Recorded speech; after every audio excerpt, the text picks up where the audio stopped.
Hello, fellow midlifers. Welcome to the channel. Today, I'm sharing with you the pros and cons of investing out of state. For those who are new, I'm Jean. I'm sharing this journey as I navigate finances, real estate investing, and travel hacks in midlife.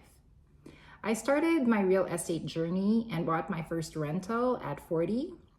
It was an out-of-state rental. It's been 4 years since then, and I thought it might be a good time to share the pros and cons of investing out of state.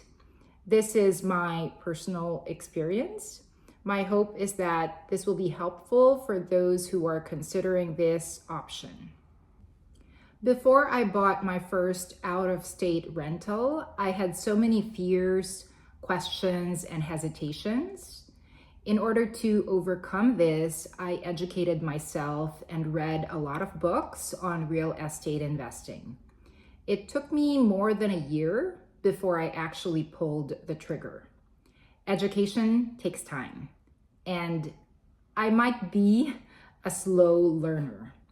One of the books that helped me overcome my fears and helped me become proactive and defensive in investing out of state was a book by David Green called Long Distance Real Estate Investing. I'll leave a link in the description below if anyone wants to learn more, as well as other links of other books that I read before I bought my first rental. I bought an out-of-state rental mainly because I simply could not afford to buy a rental in the area where I live. I live in a high cost of living area, and it would have taken me over 10 years to save for a down payment in my local area. So I bought my first rental in Central Arkansas, 1,900 miles away. And after 4 years, here's my take on the pros and cons of investing out of state. This is based on my own experience. Other people might have different experience and different opinions. Let's start with the pros. The first pro is lower cost to entry.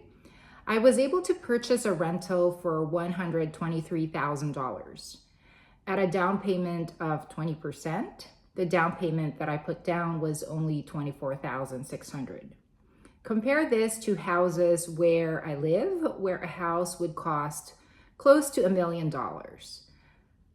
The house in the out-of-state area is almost a tenth of the price I would pay in my high cost of living area.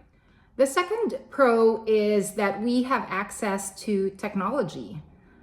Today's technology, with the technology available, we can do a lot of things remotely. I have my agent send me pictures or videos of the properties I'm considering to purchase. I even have FaceTimed property managers when they're doing walkthroughs. There are so many things that we can do remotely these days. We're not restricted as much because of the technology that's available.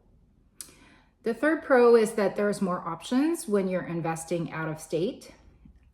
You can choose, or I can choose, to invest in different parts of the US, different states, different cities.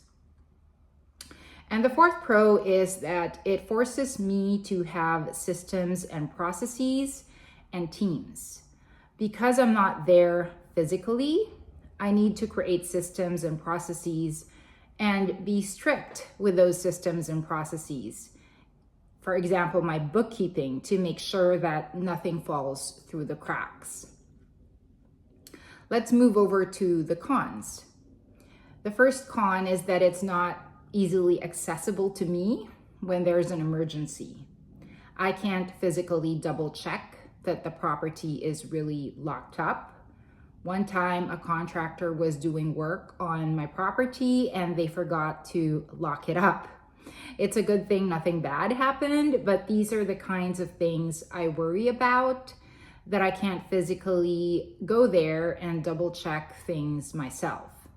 I also worry about squatters when a property is vacant. A property manager can't necessarily check on it every day when it's vacant. You can try to ask them, but whether they do it or not, you really don't have a lot of control over that.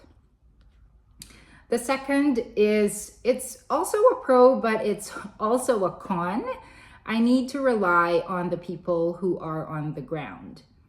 It's a pro because, as I mentioned, systems and processes, and I can delegate, but also property managers have hundreds of properties to care for. I'm just one or two of the properties that they manage, so they can't really give their full attention to my property. Contractors can forget things like locking up a property. I can't be very hands-on if I wanted to be hands-on. The third is, it's harder to self-manage. I've considered self-management, but it's difficult for me to comprehend how to execute this, especially when it comes to showing a vacant property. I still need someone to open up the property and talk physically to potential tenants. Of course, there are technologies that can help with this, and maybe I will get to this point one day, but for now it's really difficult for me. It's hard for me to imagine self-management, even if I want to. The fourth con is that capital expenses, CapEx, repairs, maintenance, they're almost the same.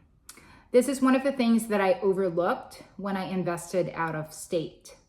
I thought it would be cheaper, and while the property value is less, repairs, maintenance, and capital expenses are almost the same. A dishwasher will cost the same wherever you are in the US. A roof will always be in the thousands of dollars when it needs to be replaced. I initially budgeted for 10% for repairs and maintenance, but have realized that this is probably closer to 15% because of the costs of repairs and maintenance for a $500,000 house is almost the same for a $100,000 house. But the rent for a $500,000 house is probably 3 to 4 times the $100,000 house. In summary, while investing out of state is very realistic and doable, there are some important cons to consider before diving into it.